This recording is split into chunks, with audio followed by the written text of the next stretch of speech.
How's everyone doing? Fantastic. Love the nice cool weather, nice, easy. So forgive us, we had a little air conditioning problem out front. So thank you very much for having the networking in here. Normally it's out front where it's a little bit more civil, but we had to move it as an emergency today. So, well, thank you all for coming. My name is Mike Rondelli. I'm the Associate Vice President of Innovation and Commercialization at University of North Texas, hence the Green Sox. I'm very happy to be here and representing Inspire Frisco, which is a partnership with a whole bunch of us here in Frisco for the betterment of innovation across the region.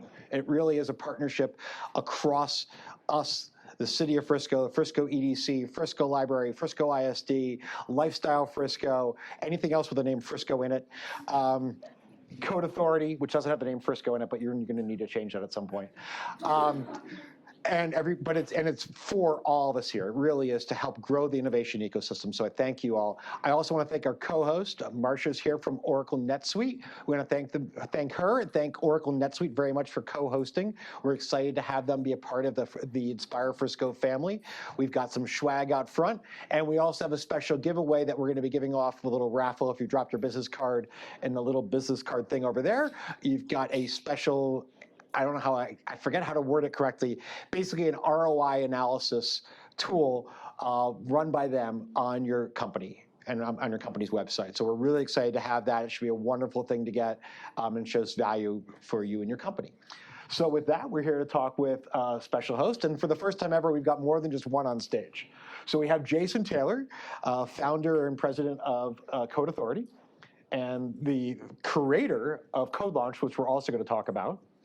And with that, we also have Matt Sharp to my left and Max Van Blunt, close, I can't roll my R's, from Park Up Front, who are both past winners of CodeLaunch. So we wanted to have both of them here to be able to talk about it and talk about CodeLaunch and how service providers are able to all be a part of this community. Because it's not just about starting up a company and becoming a unicorn. It's also about how the service providers interact with everyone and grow their businesses, help other companies grow, and be able to realize their dreams and pivots and things like that. So anything else we have? Any big announcements coming out? No? Next month? That's right. Next month we have a very special edition. We have a back to school edition with two, well, I want to say high school, but Prince isn't even in high school. So Gosha and Prince are really excited. They're great entrepreneurs. We've been working with both of them for a long time. They are innovators, both patent filings as well as copyright and software on bringing high technology to market before they graduate high school or go to high school. So it'll be a really interesting back to school one. Please bring your kids. If you have anyone who has parents who want to learn how they can help their children realize this as an opportunity, because there's no better time to fail than when you don't even have a mortgage or rent. I mean, really, you don't have to worry about losing. You're not going to lose your house. You just, you get through third grade. Great. We have one thing from Dr. Dean Wesley Randall. So you want to mention briefly, it looks like we're going to accelerate the timeline for the first building of the new campus, which will be right over there. So we're excited. Our goal is to get that done in 2022. 2022. So the first big building that we're building from scratch will be 2022. We still have 35,000 square feet in Hall Park, and we have 54,000 square feet in this building. So you can do it in a complete degree, completely in Frisco at UNT, undergraduate, graduate, and PhDs. So anything else besides a little thing called CodeLaunch that's coming up, which is kind of huge and the whole reason why we started this thing to begin with. So anything else? Great. So Jason. Well, let's talk about you. Why do you, no. Let's talk about how you started up your company first, because you're a professional service provider for the high-tech world. So you must see a lot of startup companies, a lot of early stage innovative companies. How did you build up a business to serve them and serving them here in the Frisco region? Well, I started by, so we're software development services for hire. Companies, and from very large to very small, startups will hire us and hire our team to build new things. usually to automate or transform business processes in delivery of their product or service, but also to create proofs of concepts and sometimes help them invent something new. And the reason that it's here at this point, 18 years later, is just that at the beginning, I would do any work anybody hired me to do at all. So the first 5 years. I have some drywall work. Yeah, I mean, if I could do code while I was doing the drywall, I would do both. And I was just trying to build something that would reach the level that actual businesses would hire and trust. And that took a few years. And how have you seen, I mean, because you've been doing it a long time, you said 18 years here in Frisco now. How have you seen the region change? Because the region has gone through phenomenal growth. Obviously, tech is in everything now. So how have you seen both your customers grow, but also just the region with certainly large companies, but also the small companies? How have they changed your mix of the types of work that you do, and how has it changed the work that you do? Well, I mean, the biggest thing that's happened in the 18 years is the evolution of the smartphone. So the first half of the life of Code Authority was all web applications and nothing but web applications. And the smartphone came along and just changed all of that. Now it's devices and watches and smartphones, and all of them are talking to cloud applications, which are essentially web applications still. But so that technology revolution changed a lot. And I think those kind of technology major changes that happen change the whole economy of our city and really the world. But in our city's case, North Texas and Dallas, Fort Worth, is much more diverse economically than it was 18 years ago.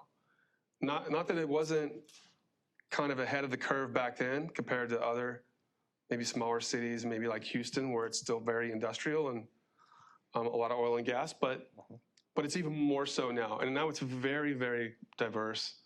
There's so many different industries here and so many different sectors that we can provide our service to.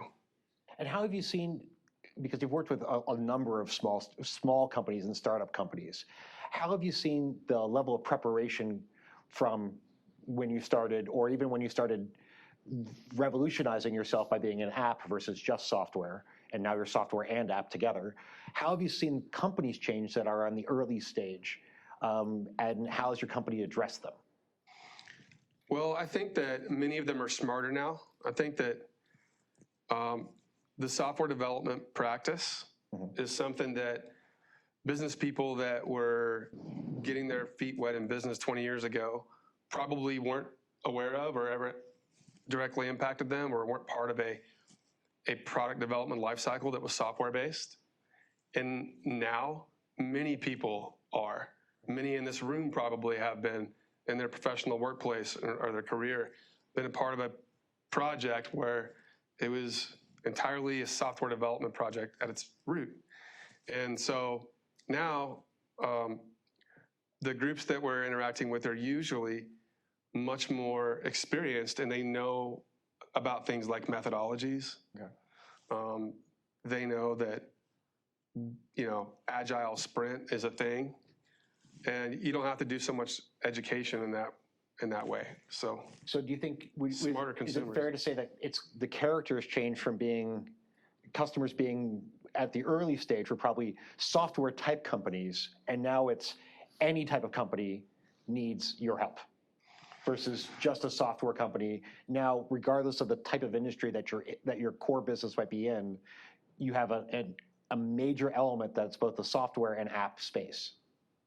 Yeah, I mean, I think that the need for coding has grown exponentially and pretty much touched every single type of business. Like you'll hear about KidStrong today.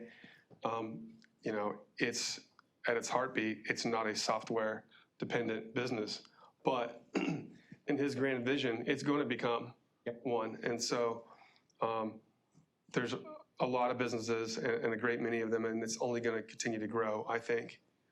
Fantastic. So how did you get this passion for helping companies be able to both companies be able to grow, but also startup companies be able to start from an early stage to growing bigger?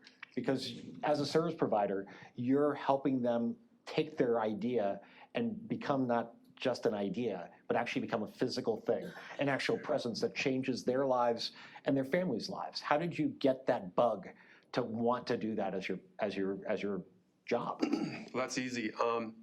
So when you're offering our service, we have lots and lots of exploratory meetings with people that say, I have a need, I have an idea.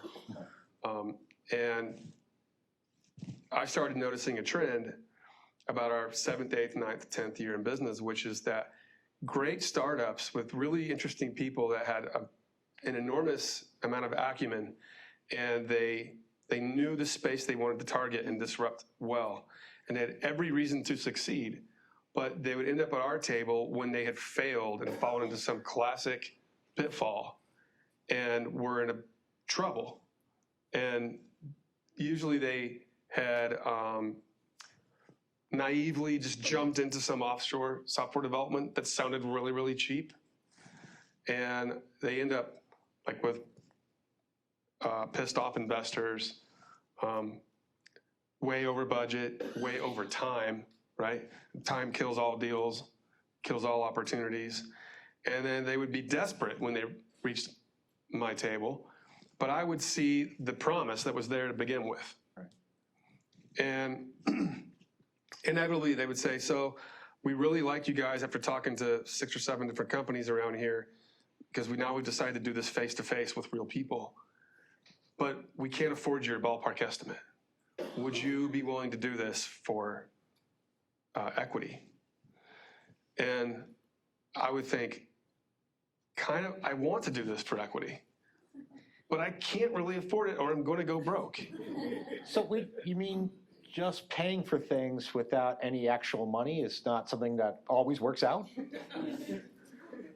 We should write an article about that. I don't think anyone's ever heard of that before. If you bite off an amount that you can chew, right, it is possible.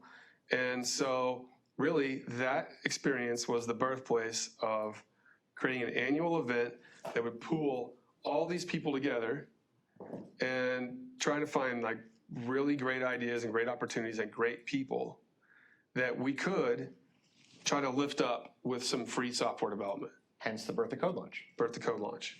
And so that's what we do at CodeLaunch, is curate people from all around the country and the world now. And we pick 5 finalists, and there's 2 former winners here and a couple of different finalists, my Prince, here this year. So visiting today. That's fantastic. Now, how did you come up, because business plan competitions have been around for forever. And normally, you've got this great business plan competition, you win, you've got $20,000, and then you do nothing with it, and you buy lots of pizza, and then nothing ever happens. So how did you come up with the idea of actually giving the actual coding, so they're getting a product versus getting cash that they're gonna, they won cash, but they don't do anything with? How did you come up with that? Because I think that's a groundbreaking idea. How did you come up with that as the winning prize? Well, these people were always asking me to do the software development for free in exchange for equity. And I wanted to do it but couldn't afford it. So I was a VC without any money. And the only money I had was my excellent software development team. Okay. So I said, okay, well then, I looked at what was available to these groups in the institutional entrepreneurism organizations of the world, venture capital, actual venture capital, sophisticated angel networks and angel investors, accelerators and incubators. Mm-hmm. And really, they want groups that haven't fallen into a giant pitfall. And they want groups that have already gotten their product off the ground and have some revenue and customers. Isn't that called a bank? So my idea was, let's take from that underserved mass, there's a lot of people. Right. We ought to be able to find one that isn't that much effort to nudge toward customers and revenue.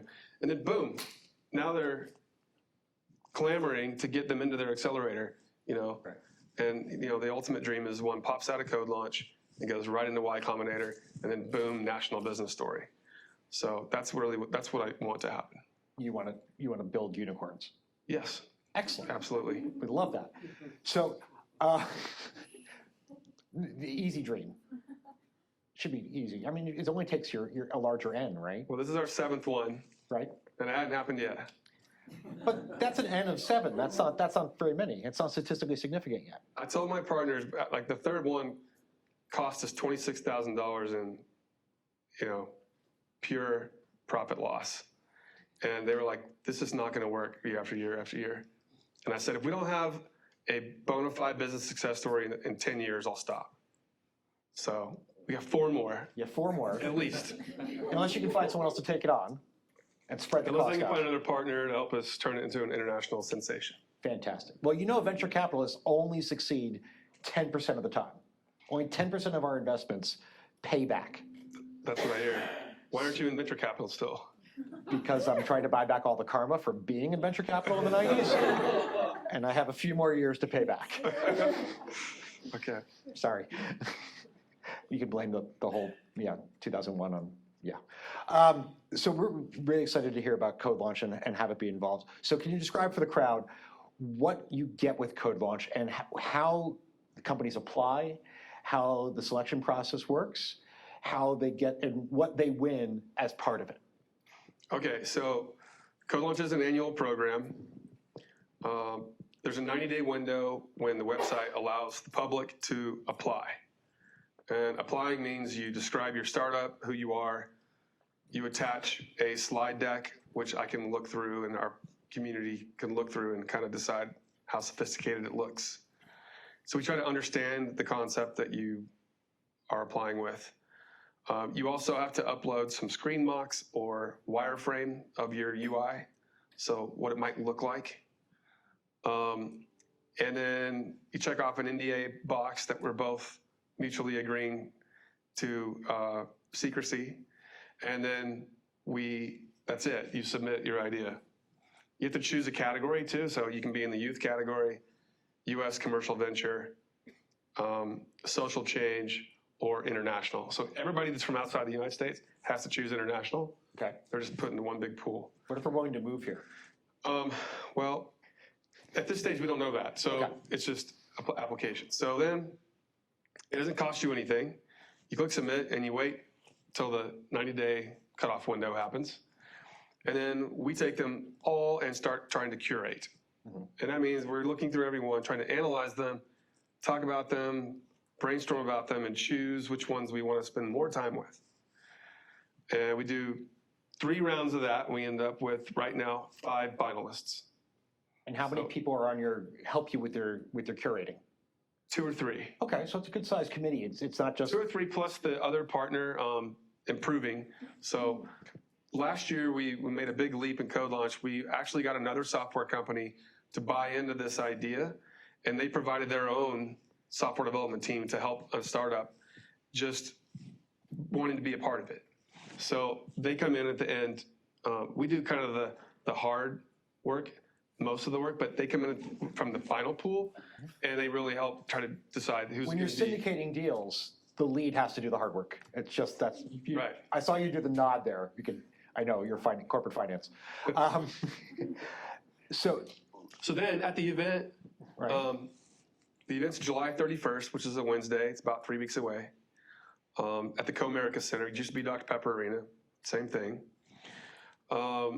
These 5 finalists will go on stage. Mhm. Now, 3 of them, the 3 best from US Commercial and Social Change, will have a hackathon team 3 days before the event. And that means 5 professional code authority or improving software development team members will be assigned to them, and they're going to grind out over 3 days as much as possible of their product as they can create, which is not guaranteed to be a commercial-ready turnkey product. It's going to be something that's a lot more than they had when they walked in the door, and something they can demo and show potential investors. So the idea is that on the event day, these 3 finalists, plus the international, who are finalists. Prince is here today. Plus the international, which the international was going to get, the idea was let them pitch via Skype. Right. So the international winner this year was like, no, I'm coming. I want to be at CodeLaunch. I want to talk to the city of Frisco leaders and sell them a pilot. And I was like, awesome, dude. So Ricardo's coming from Portugal to be at CodeLaunch. That's fantastic. So then those 5 pitches happen. Then we're going to have a little panel talk about, kind of like today, their experience at CodeLaunch. And then there's music, there's food, there's alcohol. There's a great big exhibition floor with lots of tables, lots of sponsors and other startups that aren't qualified to be in CodeLaunch because they're too far along. And then startups that we didn't pick but we really want to help will be there. And then the crowd will vote via text for the winner. That's the end. It's awesome. Confetti gun. Boom. Confetti gun. T-shirt guns, maybe. Pictures. Yeah, there's a lot of T-shirt throwing. It's a high energy, fun day. Yeah, that I know. So you mentioned something. Companies that don't make the final round or don't make the selection, what are the biggest issues that you see with the ones not winning? Because what you just said, something that I thought is probably the answer that I was looking at was people are too far advanced. Is that something that you see a lot of, or companies are too far advanced for what you're offering? So yeah, the CodeLaunch site says very plainly this is for pre-MVP startups. And if you don't know what MVP means, in the startup world, that means minimally viable product. And so we're trying to find people that haven't gotten that far. Sometimes they'll kind of ignore that. And when we start talking to them, we realize this looks amazing. These guys, this team is awesome. And they were like, it's because their product is already done and it's pretty awesome. Well, it's not fair for them to compete. Right. And so, and other times we'll learn late stage that they already have something built and they need us to add on to it, but it's not anywhere close to a technology skill match. Okay. So, like, honestly, the biggest thing that could make CodeLaunch bigger and better is more professional software teams. So where do getting we involved. find more professional software teams to be a part of that? Anyone watching right now? I'll tell you where you find them at Dialexa, who I talked to and really had close to doing this as a third company. I think that there's a good chance they'll do it next year. Great, we'd love to see them. There's other groups in town. You know, there's big consulting groups that have hundreds and hundreds or thousands of software developers that could get involved with this. So I just need meetings and I need opportunities to convince them to get a part of this and become a part of this. And how do they reach you? If they're watching this and they want to contact you, how would they reach you? They come to CodeLaunch, they walk up to me as soon as the confetti goes off. I buy them a beer and then we seal the deal. Or go to inspirefrisco.com and we will be sure to connect you with Jason. Or that. So along with that, since we have 2 past winners here, it'd be great. Let's see, Matt and Max, do you want to describe what it was like to win and how you went through the process, what you were expecting to win? So, do you want to talk about how about you talk about your companies first? Sure. You got my name almost right. So we won, I want to say 3 years ago. I forgot, it was a little while ago. Right. 3 years ago. So Steven, actually my co-founder over there, we started a company called Park Up Front. Some of you that are automotive enthusiasts might have heard about it. We started Lamborghini Club Dallas about 4 or 5 years ago, I think. We're big car people, so we love cars, and kind of our idea was born basically out of the necessity of having parking for our cars. So, you know, we would do events with the Lamborghini Club, and we would call a restaurant and say, hey, you know, we got 20, 30 Lamborghinis coming in. We need parking for these vehicles. So it was an issue, and we always kind of joked it's kind of like the 1%er issue, but it was actually an issue because we didn't want the valets to take the cars, and, you know, we've all seen fun videos online. So that was kind of the original idea, basically to build a platform that kind of links the valet and restaurants with the car drivers. So we started out with that, and that's what we originally pitched, and that's what we originally developed, was basically an app that lets you as a driver of a high-end exotic vehicle, select the venues that we onboarded, make a reservation for your vehicle. The valet at that location gets a notification. He knows, okay, Max is coming at 6 o'clock. He's bringing an orange Lamborghini. He's got a little picture of my car. You pull up, he's got a spot waiting for you. There's a cone that he pulls out. You get the whole VIP treatment. The restaurant is happy because it's a nice car in front. The driver is happy because he knows his car is taken care of. And then the valet is happy because hopefully they get tipped a little bit more. So that was kind of our original idea that we started out with. And since then, we kind of have pivoted to becoming a little bit more of a social app for the whole automotive industry. So we open it up to all classes. We still have exotics, which is kind of the biggest part of our users on the app. We have just over 20,000 users right now. And we started out with just a couple hundred right after CodeLaunch. And we got $1.4 billion worth of cars on the app right now. So if you're a car lover, you can download the app. Anything from, we added bikes too. So, if you like bikes, bikes are the cheapest category because, bikes are a little bit cheaper all the way up, $2,500 all the way up to $5, $6, $7 million cars that are on the app now. So, yeah. I'm assuming motorcycles. Yes, sorry, motorcycles. Some Yes. of us cyclists. That is we have true. a whole thing ourselves, but you don't want to see. The whole lycra going with it is just not always social. Motorcycles so far, but you never know. We might expand. I've got several, yes. Hi, everybody. Kid Strong is a program that me and my wife created for our daughter Ella originally. My wife was a PE teacher for 7 years. And when we had Ella, she was about 18 months old, and my wife kept telling me these stories about kids that were coming into school and they weren't prepared for life. They were anxious. They had never moved. Socially, emotionally, they were struggling. She said, we have to get Ella into something. And we took her to a few places. And my background's in tech and fitness. So we took her to a few places, didn't really find anything we liked. We were more of the mind of empowering kids than playing with them. And there wasn't a lot of things that really focused on parents and empowering parents and kids as much as we had liked. So long story short, we created our own in the back of a warehouse. It is true that parents would park by a dumpster and walk up a service ramp to get to overhead door and go into class. It was very rough in the beginning, and we quickly outgrew it. We saw some amazing changes in the kids and the parents, and our goal was really to give parents access to experts and training that's based on science and help empower kids. And our goal is really to help kids win at life. And that's our goal, and then we reverse engineer that back with science-based training and connecting them with professionals. After we outgrew that, we attracted some people through my tech company that were in Frisco. They said, you got to come visit Frisco. I'd never heard of Frisco. They said there are families on top of families everywhere in Frisco. We didn't really believe them.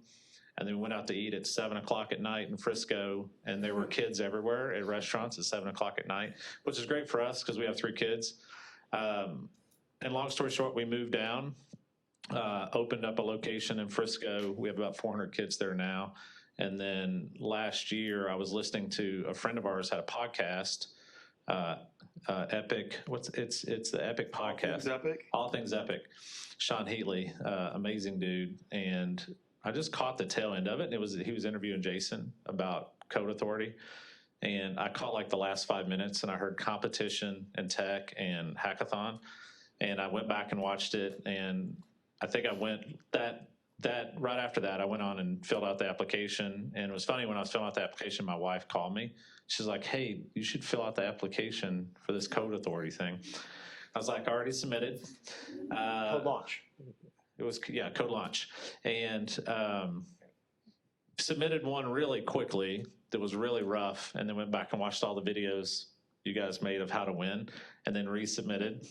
A little bit better application with a little more time put into it. But I think we had like a day or so left.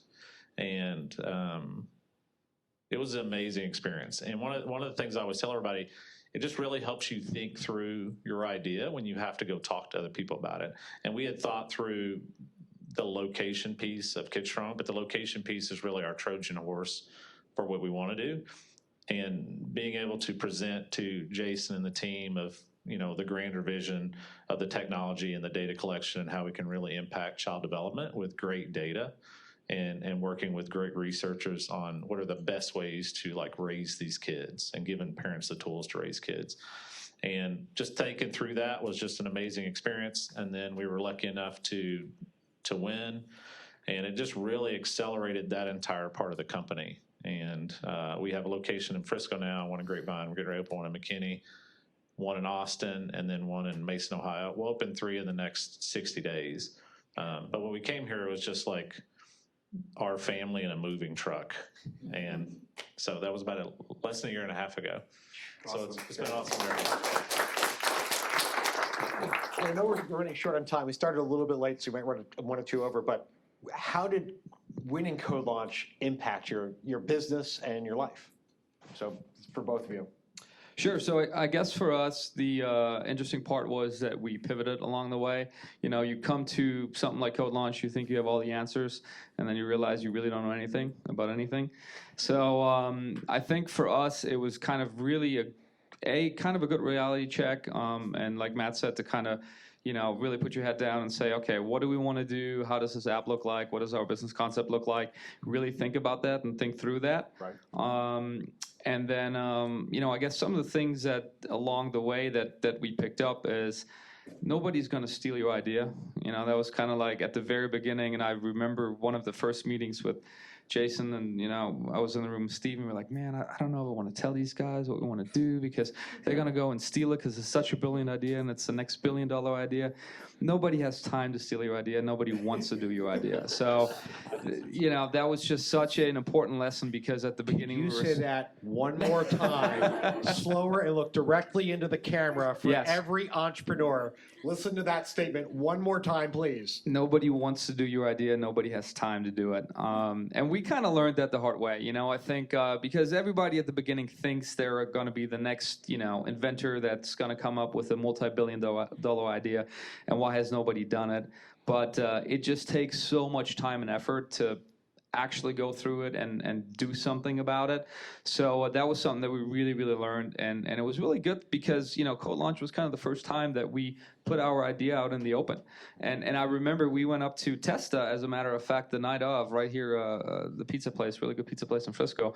And somebody was like, oh my God, people are gonna buy all these websites. You have to buy anything Park Up Front related. So we went out and literally spent hundreds of dollars buying domain names because we were thinking somebody is gonna steal our idea, is gonna buy a different website that's gonna be parkupfront.de instead of com or something, right? And steal our idea. So that it didn't happen, and we lost a couple $100 buying all these domain names. But I think that was a really good lesson. And the other thing is, Stephen is a big proponent of that. Make sure you're always open-minded. As you go along, that's kind of a very, very important thing.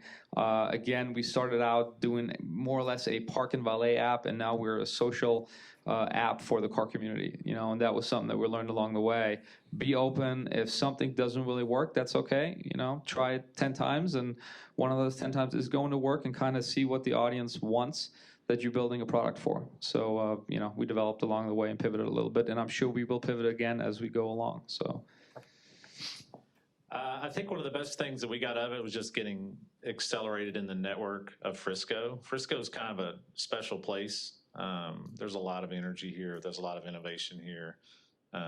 We decided to move here within the span of 45 minutes and sold our house 5 days later.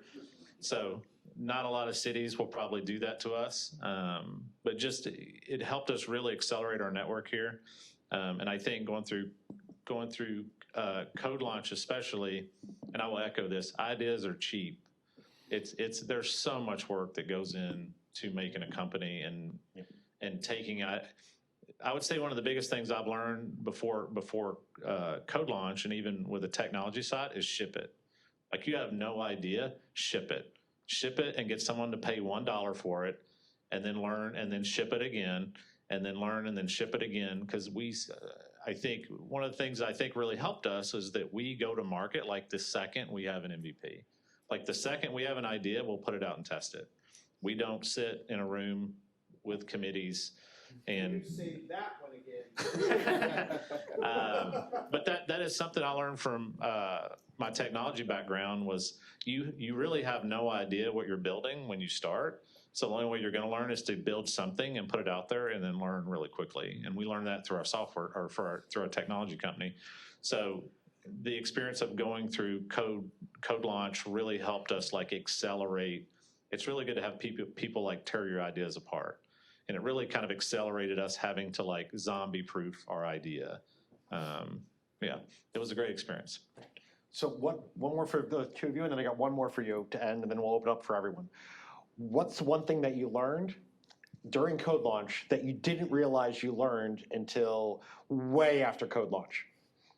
Like something that surprised you that you learned it during the experience of going through the application process, going through the process of winning, having the hackathon build out your technology, and then a year later you're like, wow, I learned that then. How did that happen? I think, well, the most important lesson I learned, which I just brought up, is basically that nobody's going to do your idea, which I really, really think is important. I think another one that I hadn't brought up is the team that you work with on something is very important. I think something like CodeLaunch, you have a really good opportunity to kind of, we had endless of hours and days where we just kind of sat down and really thought about the product. And as you build that, the team that you build that with is incredibly, incredibly important. And that is anything from, business to, app development. We all know some people that we have worked with in the past that we shouldn't have worked with. And I think that's really, really, really important to know that as you build your company, you kind of have to make sure you get in business with the right people. And I think a lot of people kind of underestimate that. There's a lot of people that just kind of think, hey, I got a great idea and it's going to work. I'd rather go into business with somebody that can learn something on the way and that develops a product that might not be as good as a product that is much better, where the person isn't as dedicated to it.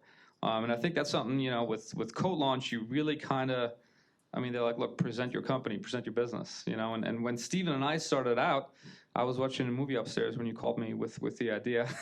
And, we didn't really know exactly how this was going to look like. And that was something that CodeLaunch really forced you to do, because you had to sit down and then you got to present it to, 1,000+ people at the time that were there. And, you kind of have to appear like you know what you're talking about when you talk about your idea, which we didn't. But, it seemed to have worked out somehow. I would say for us, one of the things that CodeLaunch really reinforced with us is that we really have to triple down on being a mission-driven company. I think one of the reasons that we are able to attract such great talent is because awesome people want to work on awesome problems. Yeah. And KidStrong, we were very clear about our mission early on. I think even we showed Jason the deck, we have 2 pages of core values. And there's nothing technical about that. But it's the thing that is like the cornerstone for everything we do, and just being really clear on that. And I think that's one of the things that helped us attract them, because there's lots of good ideas, and there's lots of technology thrown at ideas. But I think if you have a really, really clear and compelling vision, and you just simplify, it allows you to kind of break through the noise. And I think that's really what helped us win. And the technology is a great piece of that, but I think that's one of the things that really helped us. Last one's for you. What's next for CodeLaunch? What's next? Well, you're going to have to come to the event July 31st to find out. But to help with that, a couple of my teammates are here. Brian and Caleb, can you stand up for a sec? Did you guys bring any of those cards, maybe? They're on the seats. Oh, they're on the seats. Yeah, Okay. So you might have a save the date card there, just to help you remind you. Is there a free code on there, every one of them? Okay, well, if there's not a free code on them, there is? Okay, so there's a code that'll get you in for free. If you don't have a code, it'll cost you like $100, so definitely use the code. And I want to thank UNT for being a big sponsor of CodeLaunch this year. I really appreciate it. CodeLaunch is going to be bigger and better because of UNT. We believe in your mission completely. But next year, I think you'll see more software development pro teams coming up, stepping up to the plate and getting behind these great startups. And I think that eventually also we're going to go out geographically with CodeLaunch. Perfect. Maybe spin it off. So thank you, everyone. Now let's see if we have questions from the audience. Anyone else? Questions, comments? Wendy? I have a question. Oh, microphone. Oh, yay. Thank you. Thank you, Stephanie. Awesome. So Jason, with has the audience always voted for the winner from year one? No. So, Okay, we'll talk about that. Yeah, I will.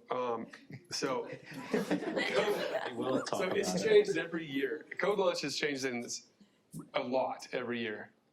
Because every year we have to look at what is working and what's not working. And we first introduced the audience vote, and when we got a sponsor called Pro Texting, great sponsor, they give us the text vote platform for free. And we made it the audience winner, and we give out a plaque. The audience winner was X.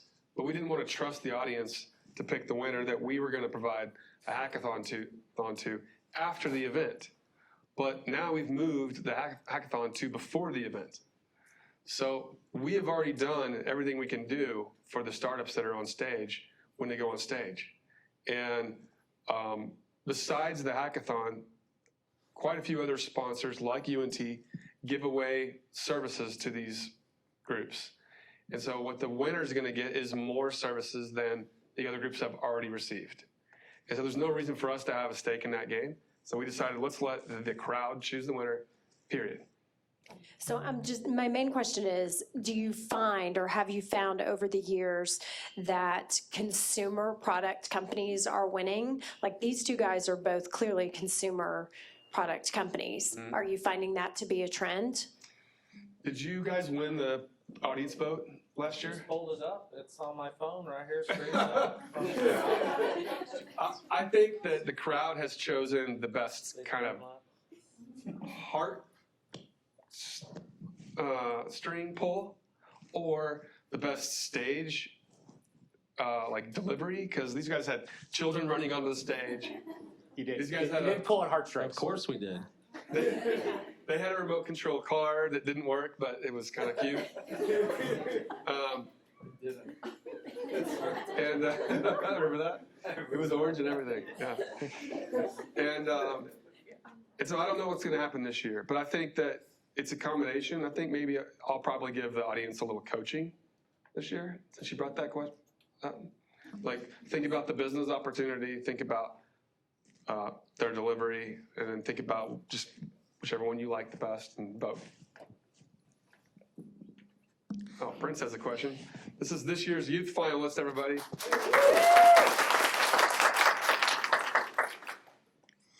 My question was, what type of seed accelerators will be there? So definitely Tech Wildcatters will be there. Other than that, I can't know for sure who's going to really show up. A lot of people register, and then you don't ever really know who's going to walk through the door. So there's going to be a lot of angel investors and investment-minded business individuals. And for sure, Tech Wildcatters actually is a partner in promoting it, so they'll be there. So you said that in the 47 years you've been doing this, that you haven't had any unicorns. Can you expand on how people have moved from angel to seed and anybody going to a Series A or beyond? Yeah, so there's one group called Pros Rent that raised quite a bit of funding, has like 10 or 12 employees, an office, and I think they're right at Series A, or they're deciding they don't even need any more money because their revenue's over $1 million. They're doing well. They were on our Crushed It at CodeLaunch panel last year, if you came to last year's event. So that's one. The very first group we ever did choose at CodeLaunch in this room, oddly enough, the very first CodeLaunch had less people than this room has. at it, and half of them were my employees. So, but Stephanie was there. And so that winter, she went on to raise more money. One of the investors that she raised from came back and bought our equity out from us. Because back then, we would win, you would win, and then we would negotiate how much equity and then do your hackathon, which is a terrible idea, by the way. But, so we actually sold that one. So the first one we ever invested in, the first one at CodeLaunch, we sold for more money than it would have taken us that if we just would charge the money for our services. So You made a profit. we thought we were geniuses. But it was a relatively small amount of money. Next. Hi, my name is Dr. Small, and I have a simple idea for an app, but I don't have a prototype whatsoever. So I know you said in the application process you would like to see a deck of what it possibly would look like. So how do you suggest we design it? Is it through like app developers who can create a prototype, or what's that process? Okay, so this is a really good question. And I want to answer this one because this is something I've learned from the VC community that I used to shun because they wouldn't help these people. But what the VCs like to see is that a startup founder and the group will sweat, will put some skin in the game to get somewhere, hopefully to them, customers and revenue. Well, we decided that we're not putting up enough boundary of effort. And so the adding of the deck and the wireframes or mock-ups this year is a new thing. We were trying to weed out people just throwing garbage on the website that we had to look through. And so you will have to be wily enough and resourceful enough to find someone to design some mock-ups for you, or use one of the many web-based wireframe tools that are out there. There's a ton of those. And You can get free wireframing. Yeah, you can There's get- you plenty can of get free free. wireframing tech for people who have no ability at typing. And the deck isn't wireframes and UI. That's like, tell us about the business idea. Tell us about the founders. Tell us about the market. Tell us about how we're going to charge money for it. And if you come to, if you need help with the deck, the Inspire Frisco mentoring, which is done here every Wednesday, we are happy to help with helping you put together a deck and learning how to pitch successfully versus pitching really poorly. I would say what it looks like is not as important as like the problem it solves. Yeah, that's true. We don't really care what it looks like. We just want to see that you tried to make it, explain it. Right, is CodeLaunch just for software startups or tech startups in general? And also, how do you specifically help startups get to their MVP?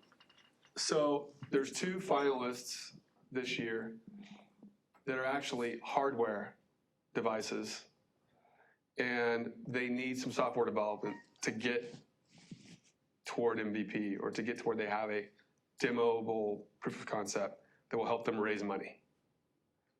And so that's what our goal is to try to help people get to where they can realistically raise money. If they don't need software development to get there, then CodeLaunch is not the right place. So if you're a donut shop and you're trying to raise money to buy more ovens, probably not the right place. You're probably wondering about KidStrong. What do they need? Where's the software? Because it's a gym and an educational thing for children and their parents. That's the Trojan horse. Right. And it's the communication He tool wants to for your develop clients. a web-based curriculum or cloud-based, phone-based curriculum that they can take the class home with them. Yeah, because at the end of the day, like, we're trying to give parents and families tools to raise better kids. That's not always going to happen in a physical space. Right. So for us, we need great software that helps us distribute that curriculum, collect data on what's working and what's not, and then feed that data back to parents. So that's heavily software. We have to develop all that. The gym's just like the physical, it's like the lab for that. We have time for 2 more questions.